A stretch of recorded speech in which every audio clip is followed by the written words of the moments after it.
Pemirsa, jajaran Satres Narkoba Polresta Denpasar berhasil menangkap 2 tersangka pengedar narkoba jenis sabu. Para tersangka dalam satu jaringan ini mengedarkan sabu dengan menerima langsung pembelinya di rumah kos tersangka di kawasan Jalan Gunung Salak, Denpasar.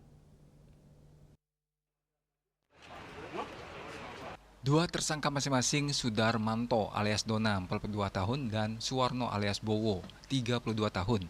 Kedua ditangkap Satres Narkoba Polresta Denpasar setelah menerima informasi masyarakat terkait aktivitas jual beli narkoba di salah satu rumah kos di Jalan Gunung Salak, Denpasar. Setelah dilakukan penyelidikan, petugas akhirnya berhasil mengamankan tersangka Suwarno alias Bowo di salah satu rumah kos dan menemukan kunci kamar milik tersangka Sudarmanto alias Dona. Saat diinterogasi, Bowo mengakui mendapat perintah mengambil sabu di kamar tersangka Dona jika ada temannya datang membeli sabu. Sesuai pesan tersangka Dona, barang bukti paket sabu sudah disiapkan di lemari make up miliknya.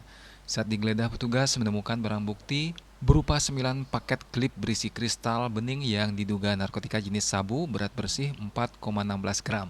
Satu pecahan tablet warna orange yang diduga narkotika jenis ekstasi seberat 0,16 gram dan satu buah bong, satu buah amplop kertas berwarna putih, satu buah kotak kamera berwarna hitam yang semuanya ditemukan di lemari make up serta 2 buah plastik klip kosong, satu potongan pipet warna putih dan 3 buah ponsel.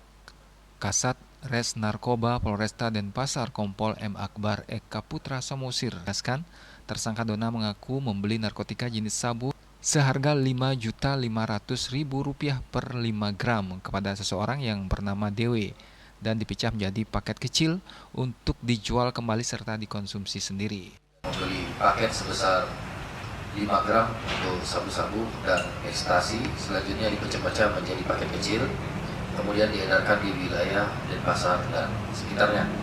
Para tersangka akan dijerat Undang-Undang RI Nomor 35 Tahun 2009 tentang peredaran gelap narkoba dengan ancaman pidana hingga 15 tahun penjara dan denda hingga 8 miliar rupiah.